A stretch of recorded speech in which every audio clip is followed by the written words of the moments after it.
বাসায় কাজের বুয়া নিয়োগ করা হয়েছিল, সেই কাজের বুয়া বাড়িওয়ালাকে একেবারে চিরতরে শেষ করে দিয়ে চলে গেল। এবং এই কাজের বুয়া নিয়োগ হয়েছিল মাত্র 3 দিন আগে। তার নাম পরিচয় থেকে শুরু করে অ্যাড্রেস কোনো কিছুই আসলে তারা সংরক্ষণ করেনি। আচ্ছা, আপনাদের কি মোহাম্মদপুরে মা মেয়ের কথা মনে আছে? গেল 2 মাস আগে একজন গৃহকর্মীর হাতে কিন্তু খুব বিভৎসভাবে মা এবং মেয়ে হত্যাকাণ্ডের শিকার হয়েছিল, এবং সেই হত্যাকাণ্ডটি কিন্তু ঘটিয়েছিল তারই গৃহকর্মী। এবং হত্যাকাণ্ডের পর কিন্তু সেই বাসার যে কন্যা সন্তানটি ছিল তার স্কুল ড্রেস পরে কিন্তু বাসা থেকে পালিয়ে গিয়েছিল। তো ঠিক সেরকম আরেকটি ঘটনা ঘটেছে 17ই ফেব্রুয়ারি মঙ্গলবার উত্তরাতে। ঠিক অলৌকিকভাবে আরেকটি ঘটনা এই 17ই ফেব্রুয়ারি মঙ্গলবারই কিন্তু ঘটেছে। সেটি হচ্ছে এই যে মোহাম্মদপুরের মা হত্যাকাণ্ডের যে ঘটনাটি ছিল, সেই ঘটনার অভিযুক্ত যে কাজের মেয়েটি ছিল তাকে 17ই ফেব্রুয়ারি মঙ্গলবার আদেশ দিয়েছে আদালত। আর ওই একই দিনে আরেকটি ঘটনা হলো, সেটিও আবার ঠিক এই কাজের মানুষের হাতে। আসলে আমরা কতটুকু নিরাপদ বলেন তো? এই ঘটনাটি সম্পূর্ণ আমরা জানবো আজকে সোহেল মাহমুদ থেকে, যে এই উত্তরের যে দম্পতি আছে তারা আসলে কিভাবে এই শিকার হলেন এবং তাদের সাথে কি কি ঘটেছে এবং বর্তমানে এই ঘটনাটি কোন পর্যায়ে আছে। আপনাদের সাথে রয়েছে আমি স্নিগ্ধা আখি। জি সোহেল মাহমুদ ভাই। ধন্যবাদ আখি আপনাকে, এবং আপনার মাধ্যমে নতুন সময় সকল দর্শককে ধন্যবাদ জানাচ্ছি আমাদের অনুষ্ঠান যারা দেখছেন। আমরা সাম্প্রতিক আলোচিত যে খবরগুলো আছে সেটির অনুসন্ধানীমূলক যে পরিবেশনা সেটি আমরা করে থাকি এই অনুষ্ঠানের মাধ্যমে। আমাদের আজকের যে খবরটি সেটি হচ্ছে যে গত 17 ফেব্রুয়ারি মঙ্গলবার রাত 8টায় উত্তরের 7 নম্বর সেক্টরের 18 নম্বর রোডের 36 নম্বর বাসার 6 তলার ফ্ল্যাট থেকে ফ্ল্যাট মালিক সহ দুজনকে অচেতন অবস্থায় উদ্ধার করে স্থানীয় লুবানা হাসপাতালে নিয়ে যাওয়া হয়। হাসপাতালে নেওয়ার পর গৃহবর্তী আয়েশা বেগমকে কর্তব্যরত চিকিৎসক ঘোষণা করেন, এবং গৃহকর্তা আনোয়ার হোসেন উনি জীবিত থাকলেও কোমায় আছেন, লুবানা হাসপাতালে চিকিৎসাধীন এখনো। আচ্ছা, এই ঘটনার সূত্রপাতটা আসলে কিভাবে, এটি আপনি জানেন কিনা? ঘটনা তো আপনি বললেন যে গৃহকর্মীর দ্বারা তারা এই ঘটনার শিকার হন।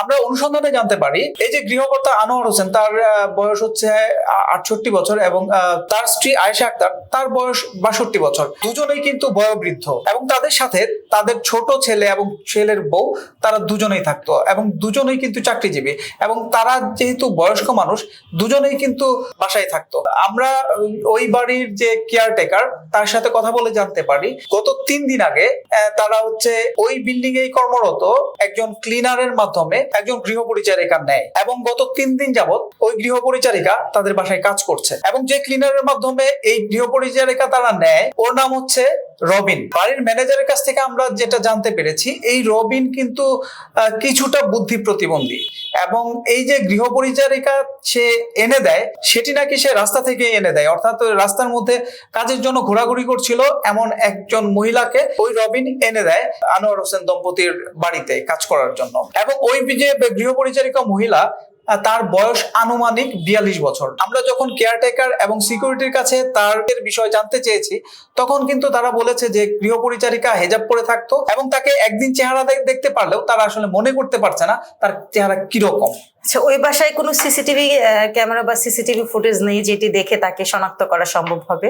এই 36 নম্বর বাসাটি, এখানে আসলে সিসিটিভি ক্যামেরা আছে কিন্তু রেকর্ড নেই, হচ্ছে লাইভ ক্যামেরা দেখা যায় কিন্তু আমার রেকর্ড হয় যে সেই ব্যবস্থাটা ওই সিসিটিভি ক্যামেরাতে নেই। আমরা এই বাড়ির বাহিরেও সিসিটিভি ক্যামেরার অনুসন্ধান করতে চেয়েছি কিন্তু সেভাবে সিসিটিভি ক্যামেরার ফুটেজ আসলে পাওয়া যায়নি। আচ্ছা, এই যে গৃহ পরিচারিকায় যে তাদের সাথে এই ঘটনাটি ঘটেছে, এই ব্যাপারে আপনি এত নিশ্চিতভাবে কিভাবে বলছেন? এটা আমরা জানতে পারলাম সেটা হচ্ছে যে আমি আগেই বলেছি এই যে আনোয়ার হোসেনের যে ফ্ল্যাট, এই ফ্ল্যাটে তারা 4 জন থাকতো, তার ছেলের বউ এবং তার স্ত্রী।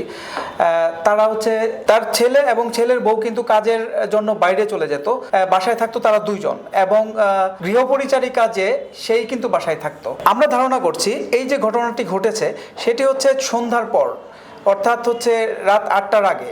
কারণ হচ্ছে 8টায় তার ছেলে বাসায় চলে আসে, তো সেদিন কাজ থেকে ফিরে যখন তার ছেলে বাসায় ঢোকার পর তার বাসার যে অবস্থা সেটা খুব এলোমেলো দেখতে পায়, অর্থাৎ সব কিছু অগোছালো, এবং দেখতে পায় যে তার বাবা মা অচেতন অবস্থায় পড়ে আছে। তো স্বাভাবিকভাবেই সে ধারণা করে যে এই যে নতুন কাজের মহিলা যে 3 দিন আগে অ্যাপয়েন্টেড হয়েছে সেই এই কাজ করেছে, এবং সে কিন্তু দেখতে পায় যে তাদের যে ঘর থেকে টাকা পয়সা এবং স্বর্ণালঙ্কার এগুলো লুট করে কিন্তু সে নিয়ে গেছে, এবং এ থেকেই তাদের বদ্ধমূল ধারণা হয় এই যে গৃহপরিচারিকা মহিলা সেই এই ঘটনা ঘটিয়েছে। তখন তার ছেলে আর দেরি না করে বাবা মাকে তাড়াতাড়ি করে হাসপাতাল নিয়ে যায়, এবং তখন কর্তব্যরত চিকিৎসক তার যে মা আয়েশা আক্তার তাকে ঘোষণা করে এবং তার বাবাকে চিকিৎসাধীন রাখে। এবং ডাক্তার যেটা বলে সেটা হচ্ছে তাদের মুখ থেকে জাতীয় কোনো জিনিসের দুর্গন্ধ আসছিল, এবং তারা ধারণা করে তাদের প্রয়োগ করা হয়েছে।